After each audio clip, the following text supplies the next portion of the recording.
MCQ type question 10 question करा रहे हैं, ठीक है। इसका आंसर तुम लोग बताना, अगर आता हो तो, नहीं आता होगा जब पूछेंगे तभी बताना। फर्स्ट क्वेश्चन है, sound waves in air is an example of. अभी बताना नहीं है, 4 ऑप्शंस पहले बता देते हैं, ठीक है। उसी में से कोई भी आंसर होगा। ए ऑप्शन है लॉन्गिट्यूडनल वेव, बी है ट्रांसवर्स वेव्स, सी है electromagnetic waves and D option है नन ऑफ दिस, ठीक है। अब इसका आंसर जो है बताना है। कितने लोग बता सकते हैं? अच्छा, सब लोग बता सकते हैं।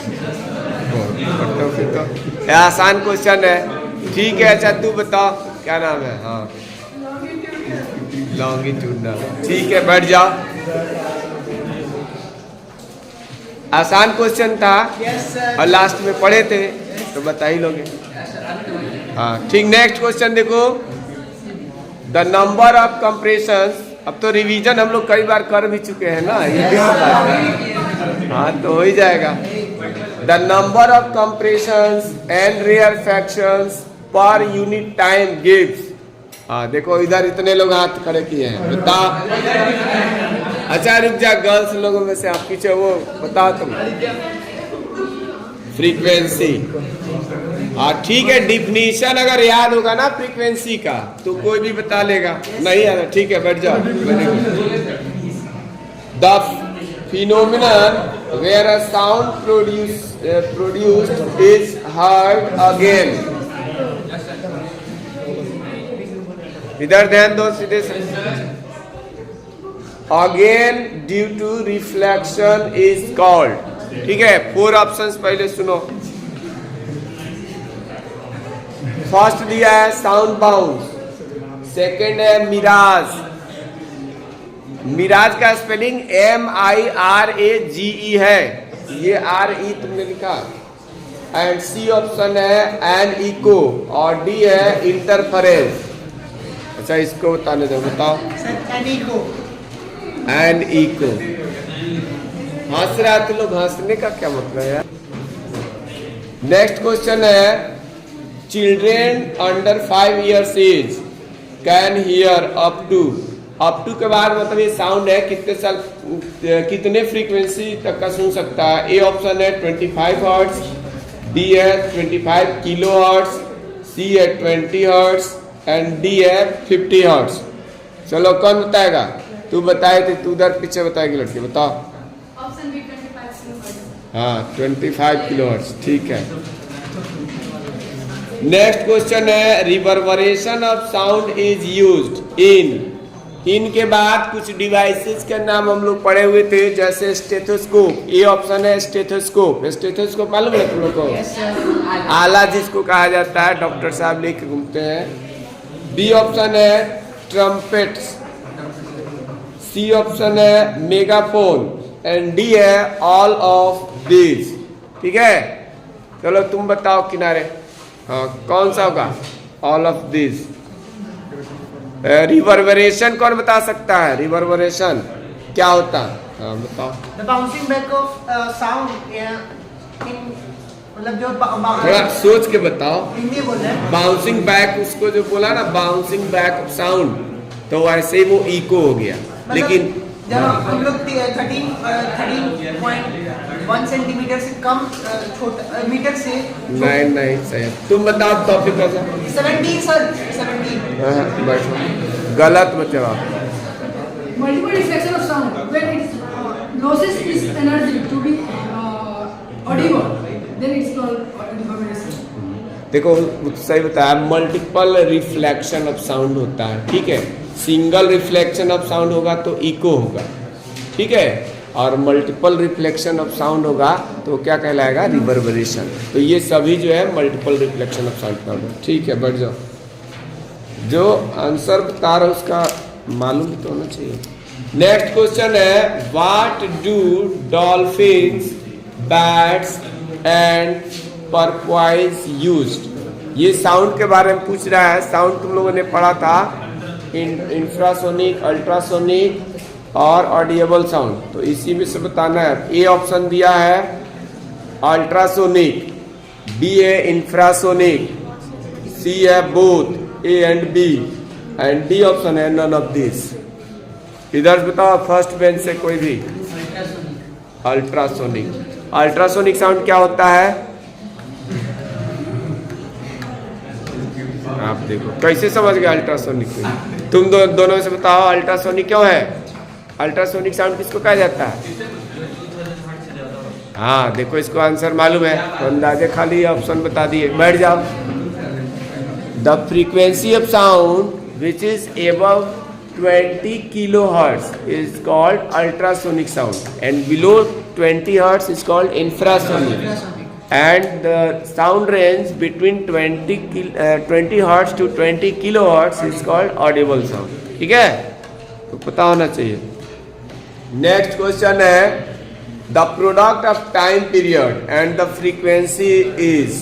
अभी इसके बाद ऑप्शन सुनो.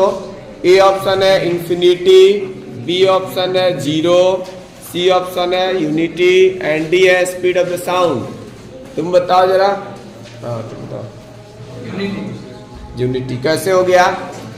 New into times product into what? नहीं, तुम पहले फ्रीक्वेंसी और टाइम पीरियड में रिलेशन बताओगे. क्या रिलेशन होता है फ्रीक्वेंसी और टाइम पीरियड में? Frequency टाइम पीरियड में relation. one by time. 1 by time period. इतना क्यों हक ला के बोल रहा है? आप कॉन्फिडेंटली बोलो ना. हाँ देखो Frequency is equal to 1 by time period होता है. That frequency को इक्वेशन में फॉर्म में करेंगे तो हम लोग का जो क्रॉस मल्टीप्लाई हो जाए. Frequency to time period is equal to 1. ठीक है, बैठ जाओ. ध्यान से सुना करो. ठीक है, थोड़ा सा कॉन्फिडेंटली बोलोगे तब ना समझ में आएगा. अच्छा देखो नेक्स्ट क्वेश्चन है विच प्रिंसिपल. वो प्रिंसिपल लिख दिया है. PAL जो हो गया ना, प्रिंसिपल हो गया. हेडमास्टर या जो टीचर होता है, हेड ऑफ द स्कूल या कॉलेज. तो यहाँ हमने प्रिंसिपल बोला था PLE. Which principle tells us about the decrease in the weight of a body when immersed in the liquid. 4 option है इसका. पहले क्वेश्चन फिर से एक बार रिपीट करें, ध्यान सुनो. Which principle tells us about the decrease in the weight of a body when immersed in the liquid? A option है पास्कल्स लॉ, बी ऑप्शन है बॉयल्स लॉ, सी ऑप्शन है Archimedes principal, and D option है none of this. ठीक है. Second bench. ए लड़का सो रहा, खड़े हो आसमानी. हाँ कौन सा ऑप्शन होगा इसका बताओ. Option C. क्या आर्किमिडीज प्रिंसिपल आता है तुम्हें? आर्किमिडीज प्रिंसिपल पता है? लैंग्वेज नहीं पता है लेकिन ऐसे मालूम है ना. वो क्या कहते हैं, मालूम है क्या होता है? चलो अच्छा वैसे ही बताओ. जो मालूम है वही बता दो. जो मालूम है उसी को बताओ. सीधे खड़े हो, सीधे खड़े. जो मालूम उसको बताओ ना. बता पूछ के. अच्छा चलो बैठो. कौन बता सकता है? तुम बताओ. तुम हाँ तुम बताओ. आर्किमिडीज प्रिंसिपल बता दो. नहीं अगर याद है तो इंग्लिश बताओ, क्योंकि तो हिंदी में ही समझा. जब किसी वाटर कंटेनर में वाटर है, उसमें जब कोई ऑब्जेक्ट डालेंगे तो जितना पानी बाहर आएगा उतना अपथ्रस्ट फोर्स के बराबर होगा. और ये भी कहा जा सकता है. 2-3 तरीके से इसको कहा जाता है. ठीक है, वो लॉस ऑफ वेट से भी समझाया जाता है और वैसे भी. हमने ये बताया था इंग्लिश में, when an object is immersed partially और fully in the liquid then the loss of weight is equal to the upthrust or the weight of the liquid displaced by the object. ठीक है, यानी जितना उस object के द्वारा liquid displaced होगा उसका वेट, और जो लिक्विड के द्वारा उस ऑब्जेक्ट पर अपथ्रस्ट लगाया जाएगा दोनों इक्वल होगा. ठीक है, या उसी को हमने कहा था loss of weight is equal to the weight of the water displaced by the liquid. ठीक है, तो कई तरीके से डिफाइन किया था. ठीक है बैठो. नेक्स्ट क्वेश्चन है इधर गर्ल्स साइड से, अदिति बताएगी the SI unit of weight is, हाँ न्यूटन। अभी ऑप्शन तो पहले सुनो, न्यूटन बता दिया। ऑप्शन था 1 kg, 1 gram, 1 newton, none of this. हाँ 1 न्यूटन, ठीक है बैठ जाओ। Next question is if we want to determine the volume of water of a solid by emerging in water, the solid should be. अब देखो इसका 4 options कौन कौन सा है। If we want to determine the volume of water of a solid by immersing in water, the solid should be, यानी हमें क्या करना है, हमें किसी सॉलिड का क्या निकालना है, वॉल्यूम निकालना है। मैंने इसमें वॉल्यूम बोला था कि डेंसिटी बोला था, क्या लिखे हो तुम लोग? अब वॉल्यूम बोल दिए। ठीक है चलो, अच्छा ठीक है वॉल्यूम ही क्वेश्चन कहाँ है? न्यूमेरिकल्स।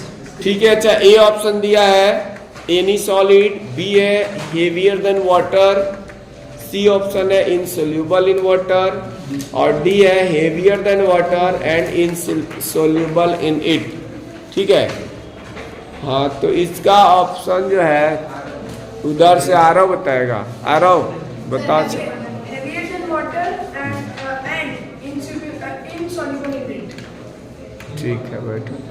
अच्छा इधर से कौन बता सकता है? लॉ ऑफ फ्लोटेशन 3 तो बताया था, डेंसिटी के बेसिस पे बताया था। अरे तुमको मालूम है? अच्छा खाली तुम बताओगे, इधर से किसी को नहीं पता है? इस बेंच से कुछ पढ़ पढ़ के आया करो बच्चे लोग, तुमको तो आना चाहिए, थोड़ा बहुत पढ़ते हो। नहीं मालूम है? लॉ ऑफ फ्लोटेशन याद करना। बताओ टॉपिक राजा, अच्छा तुम ही बताओ। कौन कौन से तीनों आज जो जितना तो बताओ। If the density of object is greater than the density of water, then it is immersed. Listen carefully. If the density of object is greater than the density of water, then it is sink into the water. Second, if the density of object is equal to the density of water, then it is partially immersed. If the density of water, object is less than the density of water, then it is float on the surface of water. Very good. ये 3 conditions होता है density के basis पे। बैठ जाओ। तभी एक question तुम लोग को न्यूमेरिकल जो मैंने दिया हुआ है, तो उसमें भी हम लोग क्या करेंगे, डेंसिटी ही पता करेंगे। और वाटर की डेंसिटी दिया हुआ है तो उससे हम लोग उसमें देख लेंगे कि किसकी डेंसिटी कम है, किसकी ज़्यादा है। अगर density of the object is greater than जो क्या है liquid, then body will sink, and if the density of the solid object is less than the density of the water or liquid, then body will float। ठीक है, तो 2 condition है, 3 condition है जिसमें हमने अगर न्यूमेरिकल्स जो दिया हुआ उसमें से 2 ही पे हो जाएगा। अच्छा इसके बाद जो है लास्ट हमारा क्वेश्चन है ऑब्जेक्टिव का, the SI unit of power is. हाँ वाट होता है, पहला ऑप्शन है वाट, बी ऑप्शन है किलोवाट आवर, सी ऑप्शन है जूल एंड डी ऑप्शन है न्यूटन। सही आंसर क्या है? फर्स्ट पेज पे से नहीं बताई लड़की, चलो तुम लोग बताओ। वाट। ठीक है बैठ जाओ। अब एक न्यूमेरिकल प्रॉब्लम कराते हैं, तुम लोग खुद या तो ट्राई करो पहले। बन गया। बन गया है? हाँ बोर्ड बना।